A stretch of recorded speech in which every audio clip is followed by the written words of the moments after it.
तो कैसे हो बच्चों, होप आपकी पढ़ाई बहुत अच्छी चल रही होगी। तो इस वीडियो में जो भी हम क्लास 12 फिजिक्स का जो भी हमारा प्रैक्टिकल वाला पार्ट है उसको कवर करने की कोशिश करेंगे। पिछले वीडियो में हमने थ्योरी वाला पार्ट को कवर कर लिया था जिसमें 70 मार्क्स कवर हो जाते हैं एंड आपका जो 30 मार्क्स जो भी आपके होते हैं वो हम इसमें कवर करने की कोशिश करेंगे। तो ये वीडियो को स्टार्ट करते हैं बिना टाइम वेस्ट किए। तो हम सबसे पहले मैंने ऊपर इसलिए किया था क्योंकि आपको पता चले कि ये 2022 से 2023 वाले सेशन के लिए है। किसी भी आप वीडियो का अगर प्रीफर करते हैं तो उससे पहले ये देख लें कि वो किस सेशन के लिए वो आपका सिलेबस है, क्योंकि हर टाइम वो चेंज होता रहता है।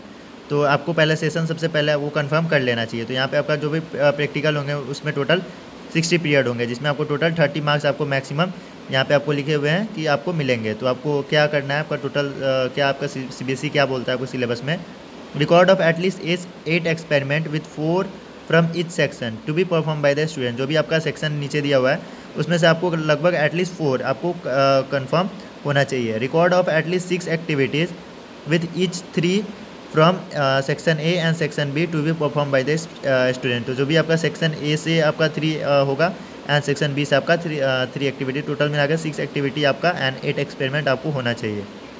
जो आपका प्रोजेक्ट कैरिड आपका स्टूडेंट है वो आपका उसका पूरा रिपोर्ट आपके पास जो होगा आपका प्रैक्टिकल के टाइम CBSE में आपका होना चाहिए। तो आपका जो भी आपका यहाँ पे दिया हुआ है practical record experiment and activities, ये आपका टोटल 5 मार्क्स का होगा। 2 experiment one from each section. तो आपका जो भी ईच सेक्शन होगा उसमें से एक एक्सपेरिमेंट जो होगा 7 मार्क्स का होगा, टोटल मिलाकर 14 मार्क्स के ही आपको हो जाएंगे। एक्सपेरिमेंट आपको सबसे ज़्यादा मार्क्स कैरी करते हैं। एंड इन्वेस्टिगेटरी प्रोजेक्ट में आपका होता है 3 मार्क्स। एंड वाइवा क्या होता है, वाइवा में आपको बेसिकली कौन से सवाल पूछे जाएंगे तो वो आपका वो कोई फिक्स नहीं होता है। जब मेरा वाइवा हुआ था तो मुझसे रियली मैं बता रहा हूँ, मैं नॉन अटेंडिंग स्टूडेंट था एंड मुझे मेरा फिजिक्स के टीचर का नाम पूछा गया था फिजिक्स के वाइवा में। तो उसका कोई क्वेश्चन फिक्स नहीं होता है, तो आप उसकी कोई प्रिपरेशन अगर आप अपने लेवल पे कर लेते हैं, अगर क्लास लेवल पे करते हैं तो वो आपका लिए सही होगा। लेकिन अगर आप सोचें इसके लिए कोई फिक्स क्वेश्चन आता है तो वैसा कुछ नहीं है।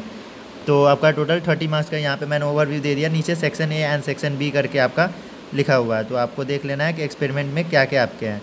तो आपका एक्सपेरिमेंट हो जाता है to determine the resistivity of 2-3 wires by plotting a graph by potential difference versus current. तो आपका जो भी पोटेंशियल डिफरेंस एंड करंट का जो भी ग्राफ होता है, करंट मतलब sorry it's I, but sometime लोग C भी लिख देते हैं, नो वरी।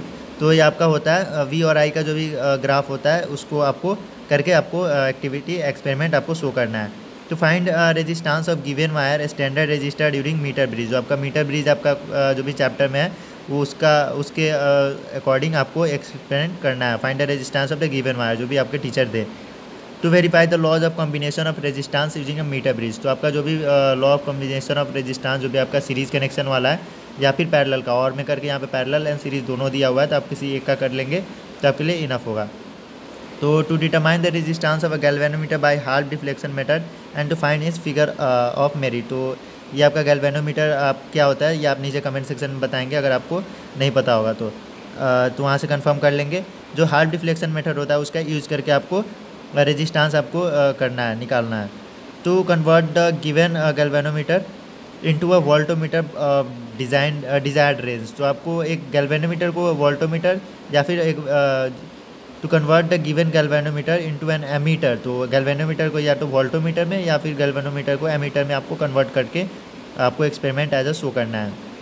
तो एक्टिविटीज़ आपको कितने करनी थी, टोटल 6 करनी थी एंड एक्सपेरिमेंट आपको 4 करने थे ईच सेक्शन से। टोटल आपको 8 एक्सपेरिमेंट करने थे एंड 6 एक्टिविटीज़ करनी थी। तो इसमें से भी आप कोई आप चुन सकते हैं जब आपके स्कूल में बताई जाए तो आप उसको लेकर उसको कंप्लीट कर सकते हैं। To measure the resistance of impedance of an inductor with और विदाउट आयरन कोर। तो आपको आयरन कोर और विदाउट आयरन कोर आपको इसका इम्पीडेंस एंड रेजिस्टेंस निकालना है। To measure resistance voltage AC and DC current AC and check continuity of a given circuit using multimeter. तो आपको मल्टीमीटर का यूज़ करके आपको ये सारी चीज़ें जो आपको मेंशन है ये आपको फाइंड आउट करनी है। To assemble household circuit comprising 3 balls. तो आपको ये सारी चीज़ें तो आप बेसिकली आप लैब में करते ही होंगे। जैसे हम क्लास 12 में थे तो हमने लैब में ये सारी एक्टिविटीज़ तो हम तो ऐसे मस्ती मजाक में करते, तो आपको बस एग्जाम में करना है बस मार्क्स के लिए। तो ये बहुत ही सिंपल एक्टिविटीज़ हो जाती है जो आपको एक्सपेरिमेंट में आपका आता है सेक्शन B में। तो find the value of V for different value of U in case of convex mirror to find the focal length. तो आपको section A and section B इसलिए दिया है। सेक्शन A में आपको जो भी इलेक्ट्रिसिटी या फिर ये चार्ज रिलेटेड जो भी क्वेश्चन है उसको कवर करने की कोशिश की गई है, जिसको इलेक्ट्रोमैग्नेटिज्म बोला जाता है। एंड और भी सारी चीज़ें, इलेक्ट्रोस्टैटिक, मैग्नेटिज्म या फिर मूविंग करंट, ये सारी चीज़ें आपको वहाँ पे कर दी गई है। एंड यहाँ पे सेक्शन बी में आपको ऑप्टिक्स से रिलेटेड जितने भी हैं ये सारी चीज़ों को यहाँ पे मेंशन किया गया है, तो आप देख लेंगे। To find the focal length of a convex mirror using convex lens, ये सारी चीज़ें बहुत ही सिंपल होती है, जो अगर आपने NCERT के थ्रू गो थ्रू किया होगा तो आपको बहुत सिंपल सी वो आ जाएगी। To find the focal length of a convex mirror by plotting the graph U और V between 1/U and 1/V, तो ये आपको प्लॉट करके ग्राफ आपको फोकल लेंथ निकालना है। तो find the focal length of a convex lens using a convex lens, तो आपको कन्वेक्स लेंस का यूज़ करके कनकेव लेंस का निकालना है। तो इसमें से भी आपको कितने करने हैं, टोटल 4 करने हैं एक्सपेरिमेंट, एंड सेक्शन ए से 4 करने थे, एंड सेक्शन बी से आपको कोई 9 में से कोई 4 चुन लेना है, ठीक है। एंड एक्टिविटीज़ पे अगर आप आ जाएँ, मैं यहाँ पे स्लो कर देता हूँ, आप यहाँ पे रोक के स्क्रीनशॉट ले सकते हैं। तो अगर एक्टिविटीज़ में आ जाए, to identify a diode and LED resistor a capacitor from a mix collection of such item, तो आपको जो भी लेड डायोड ये सारी चीज़ें आपको कलेक्शन में दी जाएगी, आपको क्या करना है इसमें आइडेंटिफिकेशन जो भी आपका एक्टिविटी है ये करना है। इसमें से आपको 3 करना है। Use of multimeter to see the unidirectional flow of current in case of diode and LED and check whether a given electronic component example diode is working order, तो आपको ये सारी चीज़ें एक्टिविटीज़ में कवर करनी है। To study effect of intensity of light by varying distance of source on an LDR, तो LDR के ऊपर आपको क्या करना है, effect of intensity of light, तो इंटेंसिटी ऑफ लाइट का जो भी होता है वह वेरिंग डिस्टेंस ऑफ सोर्स का जो भी डिस्टेंस होंगे उसको वेरी करेंगे, फिर देखेंगे आपका इंटेंसिटी पे क्या फ़र्क पड़ता है, वो एक्टिविटी को आपको कवर करना है। तो सेम ऐसे ही आपको टोटल 7 एक्टिविटीज़ दी गई है, बट इसमें से आपको 3 करना है, एंड 3 आपको ऊपर वाले में से करना था सेक्शन ए से।